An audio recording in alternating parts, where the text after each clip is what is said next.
I am absolutely honored to have a true heroine on my podcast. Thank you so much. It's my honor. Tell me a little bit about who you are and where you came from. I grew up in Syria. I was the fourth girl in my family. I have three older sisters and two boys. We are in conservative area in countryside of Damascus.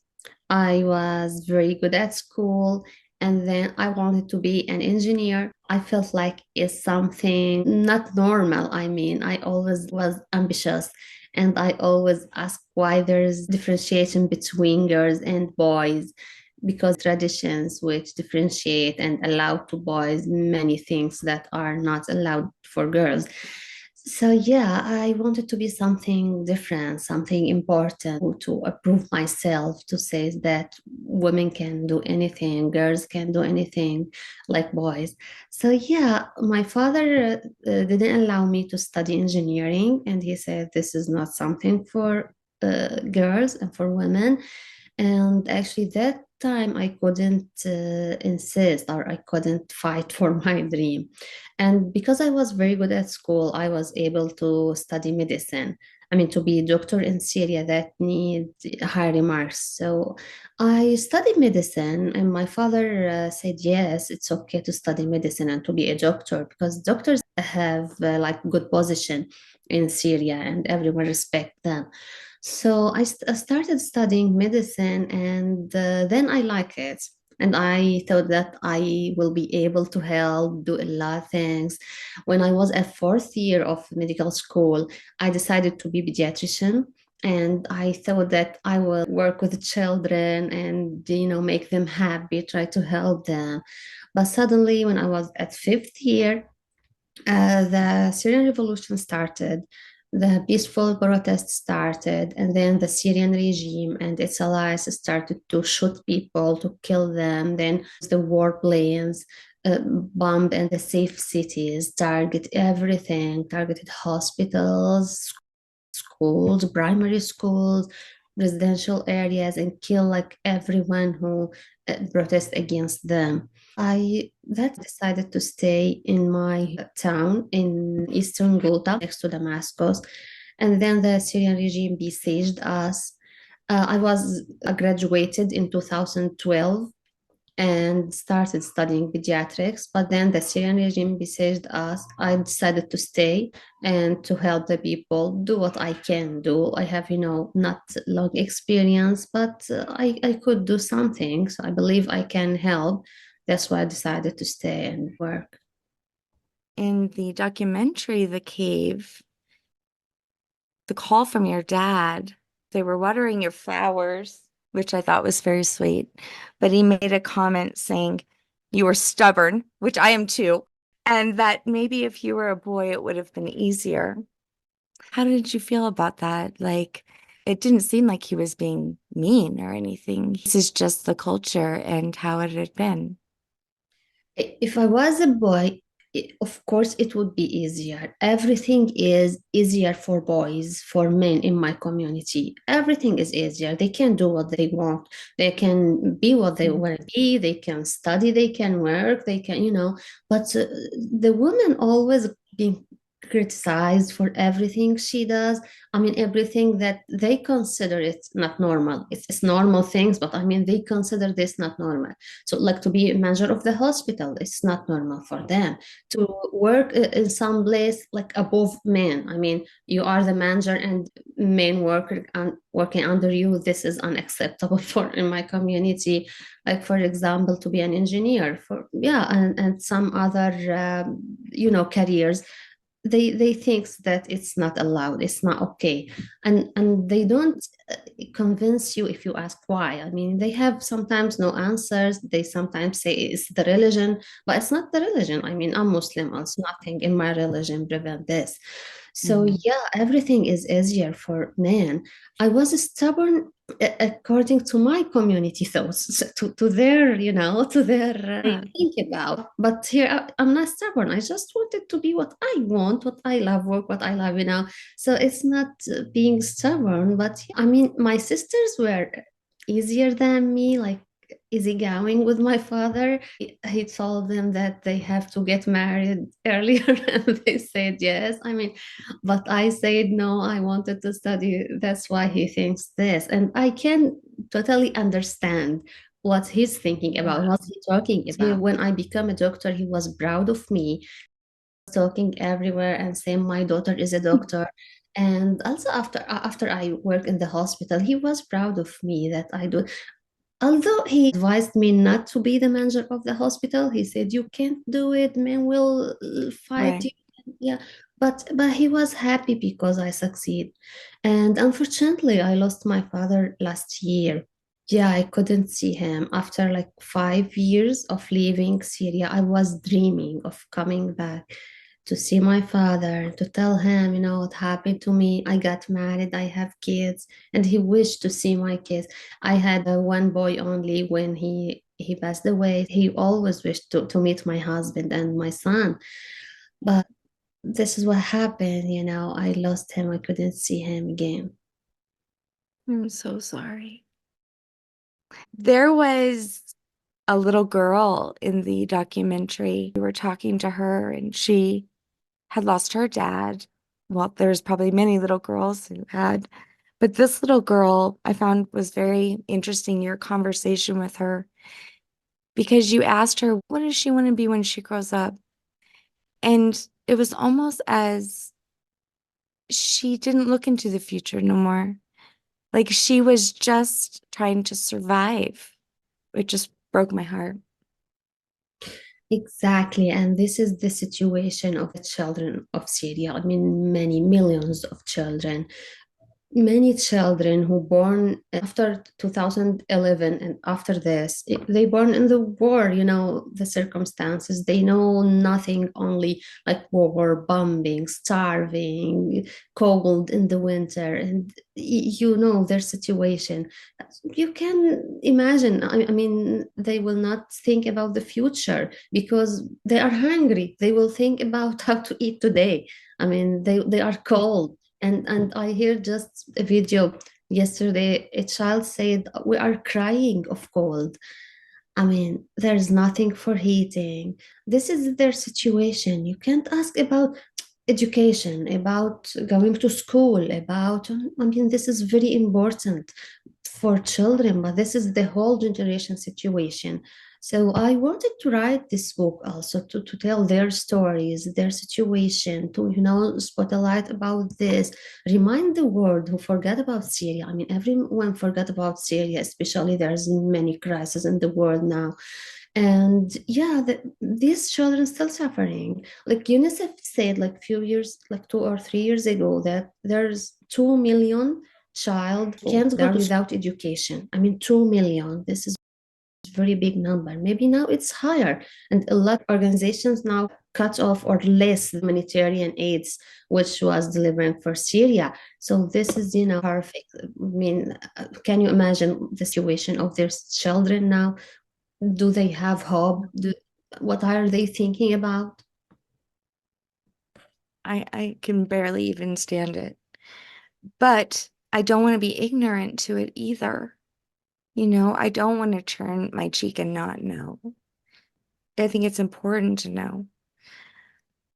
Tell me about the cave. Well, we moved working underground because the Syrian regime and its allies were targeting hospitals. They bombed many hospitals in the area. So we moved underground. It was like a basement, and the big building, it's supposed to be a hospital, but we We were only in the basement, hiding from bombing. And, we expand this place, day by day, year after year, because we stayed there for more than 6 years. So we needed this place every day, bombing, in massacre, sick people, diseases because of, hunger, because of cold, because of, they have this disease, especially children. So we expand this hospital, make it big, and supply this as we can. I mean, we smuggle by the tunnels, we smuggle some medical supplies, some medicine, some food. I worked there since we started. I mean, it was like two rooms, two small rooms, and then it became the central hospital in the area. So I knew very good what the hospital, needs. I know what we need to improve, what we have to do. I had a plan to develop the hospital to help people more. And I thought, like, I'm a doctor like other doctors who were the managers, so I can be the manager of the hospital. I mean, this is what I thought. I mean, but and also my colleagues believed in this and they elect me. We were like 13 doctors, and one of them suggested to me to be the manager, and I said, yes, I can do this. And they elected me. So yeah, after this, I became the manager, and I was very excited to start my plans to improve the hospital, to do all the, I think about. But yeah, like suddenly I, met many men in my community said that no, you are a woman, you can do that. Many of them said we don't want a woman to be a manager of the hospital. Especially, I remember the young guy who was working with us in the lab. He's a lab technician, and he was very young, like in 20s, and he's educated. I mean, I was working with him before I became the manager. So he said to me, we have no problem with you. You are our colleague, but we don't want a woman to be our manager. I mean, that was, not like when other men in my community, like older men, say this, because I know my community. It wasn't a, surprise to hear this from them. But I mean, also the educated, the young men who say this, that was, very bad to hear, especially in a wartime. I mean, this time you want to oppress women. I mean, we need each other to live together in these very bad circumstances. So yeah, that made me insist to continue. And I said, no, I will not give up. I will succeed this position, because that make, if I failed, they will say about every woman that they will say, we tried this woman and she failed, Right. thinking. But if I succeed, they will say, yes, we had a woman and she succeeded. And finally, in 2018, and before we left, they destroyed many the hospital around us, and my hospital stayed. We make it protected. We have enough, I mean, not enough, but we have a lot of, medical supply and medicine that we could help, really help in many massacres and save lives. So I remember some men came to me and said, you were right and you did a great job.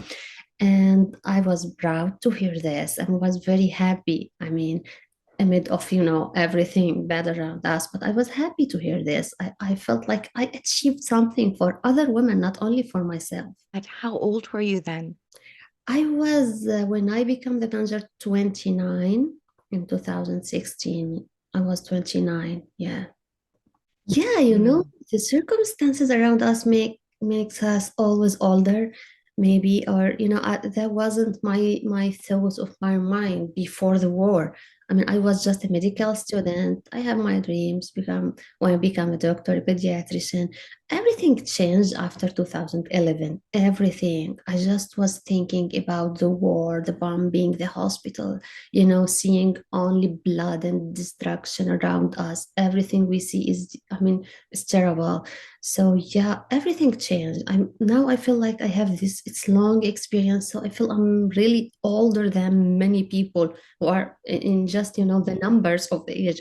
They are older than me, but I feel no, my experience make me older. And also it makes me feel, I mean, feel the people feelings, the people who suffering. I can feel them. I mean, when I see now in Ukraine, in Gaza, I see people are suffering. I really feel them, and I live the same circumstances, so I can feel what they feel, and can imagine the situation there. There was a quote that I had read that a president had said here in America, he was the president when I was born, and he said, "We will not find peace by killing each other's children." Exactly. The Yeah. children always, they pay the price of these wars that they have nothing to do with it. I mean, it's unfair. I remember especially the chemical attack in Syria. I witnessed this and I started my book writing about this because it was the worst thing I witnessed. I remember many, many children, the dead bodies of children, they only inhaled the poisonous gas. It was the sarin gas, and they died. I mean, they were hungry, they were afraid, they were cold, and just how can these people think just it's easy to kill like everyone, to target a whole city with a chemical gas? I mean, this is really horrible. No words can explain this. Yeah, and I saw these kids, they were dying in front of our eyes. We could do nothing for them. Many kids, they need a lot, of work. There are emergencies, so we have to do something very quickly. And we were only few Mhm. doctors, some volunteers. We have not enough resources to help them.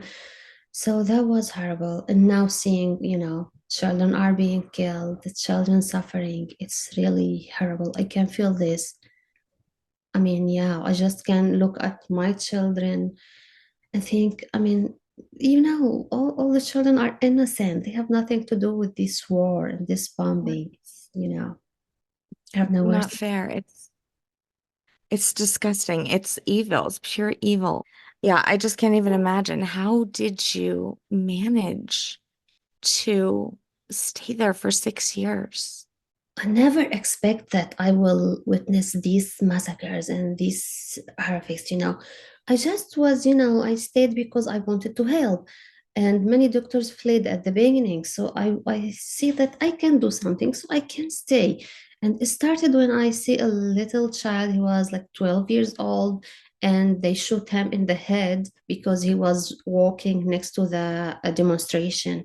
So he died. I mean, I saw this child. My neighbors called me to help them, and he was just dead when I went there.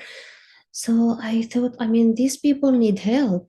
If I can do something, I have to stay. Then, we start to see, I mean, the war plans bombing us, bombing hospitals, start to see these wounded and casualties everywhere. I mean, they cut off food and medicine, and then in 2014 we were really hungry. I mean, we had nothing to eat, and I saw some children died because of the starvation. I remember a friend of mine has twins, and they died because there were no baby formula for them, and she couldn't feed them, and they died. They just was dry, and she always asked me to help, and I could do nothing. I mean, they need milk. So yeah, that happened year after year, and we were really hopeful that something good will happen. Maybe the international community will help us. Maybe, I mean, the UN, someone can stop this siege. I mean, just send some baby formula, some food, some medicine for the children. I mean, for the cancer patients, for these people who do nothing.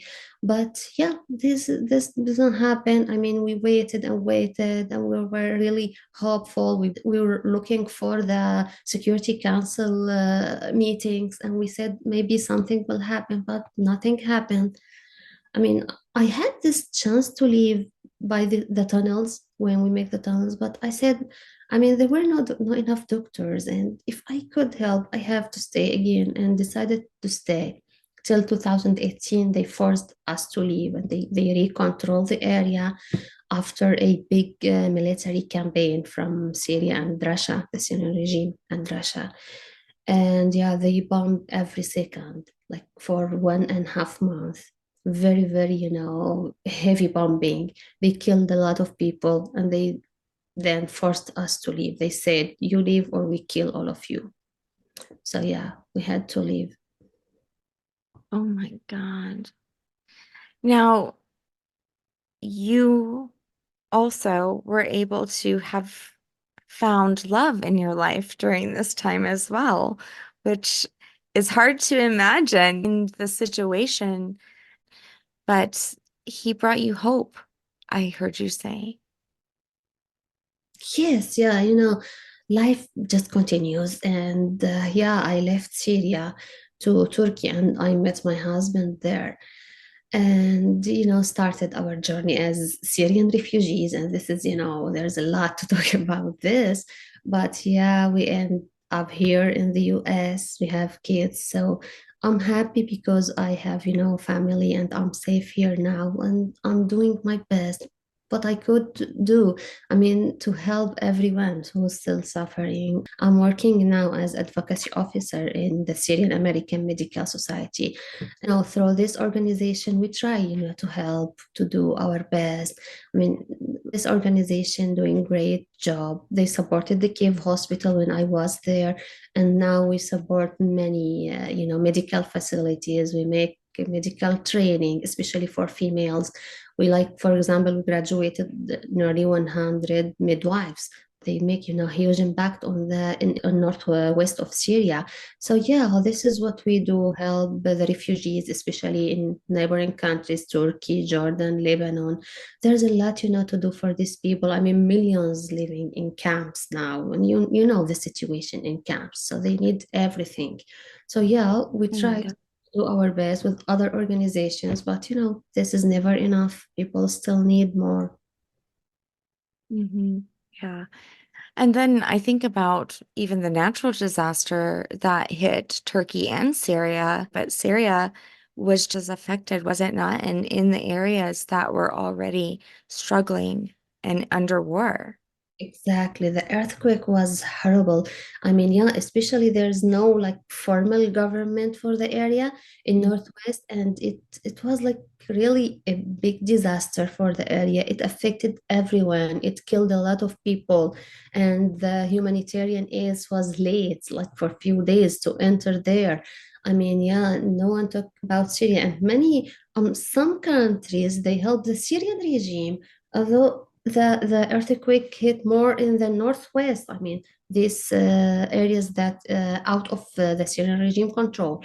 So yeah, they really needed help. It makes their situation worse and worse. And now, still the impact of the earthquake now, still people are suffering. Many buildings were destroyed and many people just were homeless. Is the cave still around today, or you No, the think it's cave is abandoned? in the Syrian regime areas, and the Syrian regime decided to close it after we left. So they just closed it. Or you said that there are still, millions of children who are suffering over there. Are they still at a civil war today? Well, I mean, every time, like in many times, the Syrian regime and Russia continue to bomb these areas. It's not like heavy as we were Oh, there, not heavy bombing, but they bomb it. So, I mean, a few days ago, maybe a few weeks ago, they bombed. They continue to bomb. I mean, they don't leave these people to live. I mean, they oh. live in the camps. They don't leave them alone. They continue to kill children. Like 2 or 3 months ago, they bombed the children where they leaving their schools, and they killed two children. So yeah, the situation of this area is really bad, still bad. Yeah. Are you still struggling, or do you, well, I'm assuming that you still have some PTSD. What are you doing for yourself today? And what do you suggest to anybody who has dealt with this kind of trauma, who is trying to move on and, like you said, have to go on and live? Exactly. I'm trying to continue being hopeful because, people there are, they still need us. They need help, and we could do something. I mean, you can be happy if you give like some food for a child, if you help a child to go to school. That helps us, more than helping them. So this is what I'm doing now. Try to help everyone, advocate for them, doing what I can do, telling their stories everywhere. And this book, I mean, that was my goal. of writing this. My co-author Rania and I, yeah, decided to tell these stories for other people, not only, to read the story and forget about it. I mean, to tell everyone that you can help. I mean, everyone, you can help these children if you feel like you want to. You can help everyone in the world, all the people who are suffering. You can, tell their stories, like talk to the politicians about them, to the, for example, parliament members, truth about Syria. And you can donate, for example, donate for the organization who's still, supporting the, I mean, a lot of organizations supporting education, supporting health work, supporting everything there. You can donate for them, talk about them, speak up. I mean, that helps. That really helps. Everyone can do, their parts. I'm doing my part. And, when everyone do their parts, we can, make a huge impact on the area. I think that it's so powerful that you are using your voice and telling their stories. For a woman, especially, do you feel like the more you do share your story, that is more healing for you? Yes, I think a lot before writing this book. I mean, I took like 2 or 3 months, maybe more, thinking that should I write this book? Because it's not easy to write a book about very hard experience. I mean, to remember all the details again, and I lived this and I suffer enough. And now I have to remember everything in details. Like I remember every child I met, every child I treated with, writing about everything, about their voices, about how they look, how they cry, what they ask me to do. I mean, just for example, when I ask a child about their pain, for example, they say, I'm hungry. Or the child who lost his hand by bombing and he said, why you cut my hand? It's not easy to remember this. It's very, hard experience. But then, yeah, I thought a lot and I found out that it's very important to tell these stories for the victims, for the children. I mean, to try to get justice for them.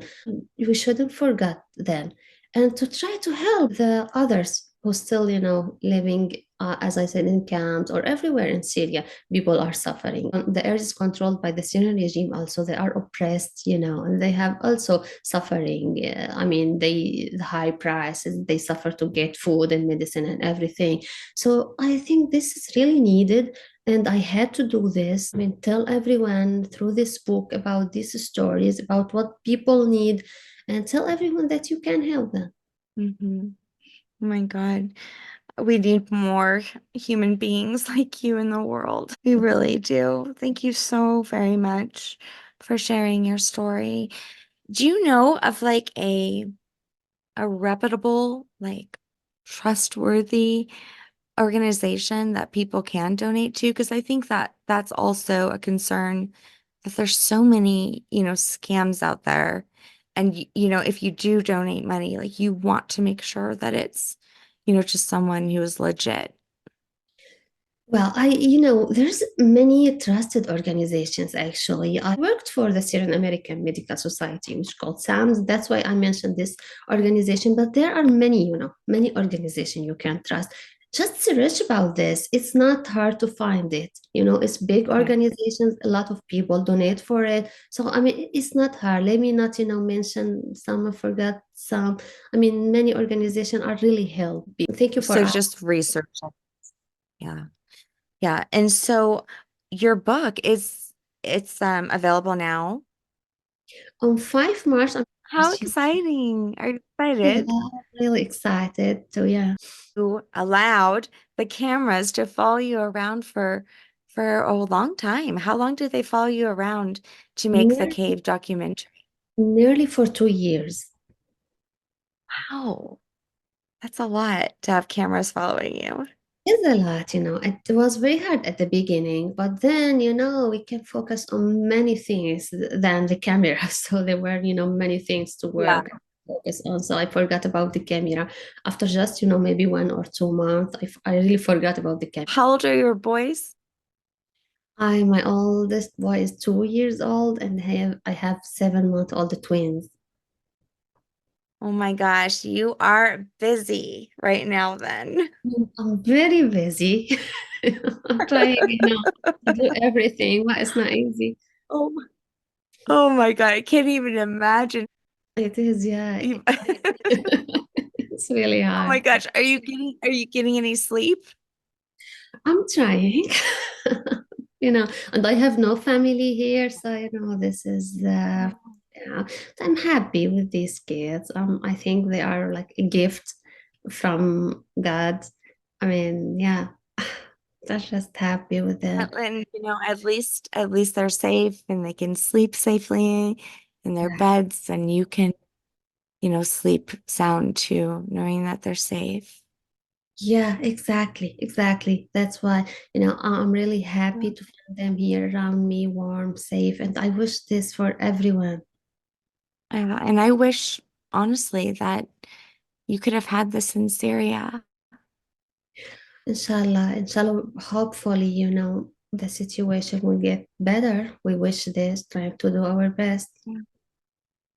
Yeah, I do. I wish that, that all children in the world could sleep comfortably, safely with their parents and get up and go to school. I mean, they deserve that. It's very Exactly. heartbreaking. It looks Yeah. it looks very simple, like it's not a dream. I mean, to go to school, right? And that wasn't a dream in Syria before. I mean, now just to feel warm is a dream.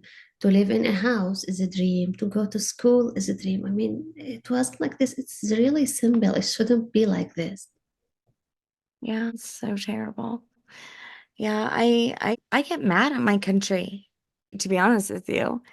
And, you've really put me in a place of gratitude, today. And I think that we don't know how good we have it here.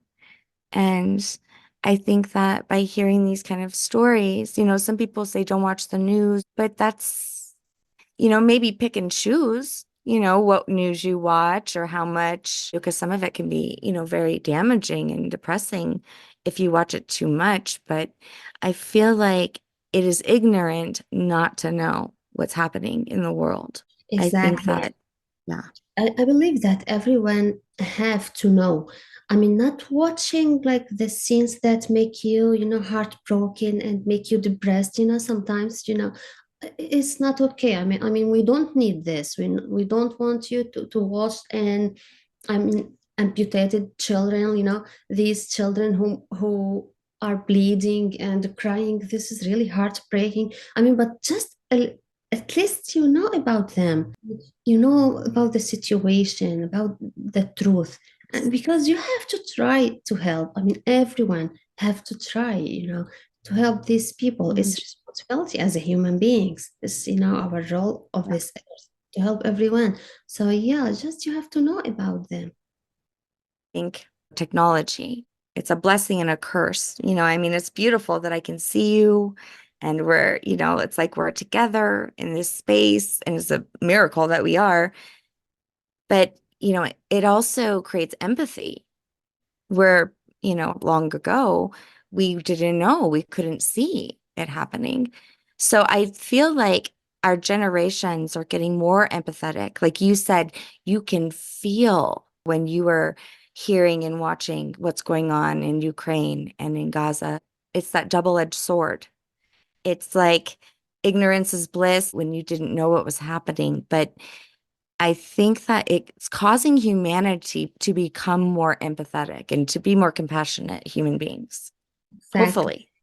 Exactly. And this makes, it's more responsibility for us. I mean, when you know and you do nothing, that's, I see that it's responsibility. It's like a duty. It's just something, not if you want help or not, you have to help everyone. Yeah, I mean, imagine that you have this circumstances that your city, there's something happen. I mean, like natural disaster or something. And imagine that everyone knows about this and they do nothing. I mean, this is, Yeah. it's not life as a human being. Before this, we don't know. So we have this Right. excuse, but now you know. So you have to do something. I don't mean something like you can't stop the war. You can't, I mean, you Yeah. can't make this criminal president leave, Yeah. but you can just Right. like some donation, just speak to the politician in your country, in your city about this, make pressure so we can, go back to our country, rebuild it again, and, make peace. When we're sitting in our homes and we're complaining about like the most stupid shit, when across the world there's a child hungry, in danger of being bombed at any minute, it just gives you a different perspective on life. And I tell you what, I know that the younger generations are coming into this world more compassionate because of the things that they are exposed to and what you said, that responsibility. It's not that me and you, we are the same race. We're human race. Forget the countries and the genders and all of the labels. We are all part of the human race. We are all brothers and sisters. Exactly. This is my idea always, and this is what I try to tell everyone, just, to care about each other. And I really see the young generation, especially in the US here, in the West in general, in Europe, they really care about others. I mean, for example, when the documentary were shown somewhere and I see young guys are attending and they ask about Syria, Syria is far from here. This is, something promised, something that can change the world. Young generation will change the world. They, ask to stop this war, stop this, crisis. So this is very good for us. When you think about kids, your 2-year-old and he goes to the park, and everybody at the park can be his friend. He doesn't care who or what neighborhood you're from, or, they haven't been damaged by all of the different systems that all separate us. That's why I know my children. I have children from 26 to 11, Mhm. and they are so peaceful people, not just for humans. They care about Earth, they care about animals, they care about things that I never thought about as a child. So I only hope that we're getting better with each generation. Yeah, hopefully. And this is really make us optimistic, to Yeah. this. Yeah. Are you planning on maybe becoming a doctor here in America? With the kids now, because Oh yeah. my medical degree is from Syria, so it need to be certified here. So I have to study at least. I mean, I need like 3 years of studying to make it certified to be able to work as a doctor here, as a general doctor, also without specialization. It's not easy, but I'm waiting for my kids, to be a little older. No, but there's a lot to do now, so I can't just sit at home. That's why, I have always to do things. That's why I'm continue working with organizations to do my best. Well, tell everybody the name of your book and where they can find it. National Geographic, the book is called The Cave, and is the same name of the documentary, and the National Geographic who published this book. So it will be, available to you can buy it online or from the bookstores. It's on Amazon also. So yeah, I wish That's everyone awesome. is know the truth about Syria and inshallah be able to help. I can't wait to read it. I'm watching The Cave. I think I'm like 40 minutes in of the things that I saw. You are so true to yourself. I just feel honored to be in your presence. Thank you so much. Thank you so much for having me. Thank you. Yeah. All right. Take care of your babies and good luck on your book launch. Allah, thank you so much. Thank you.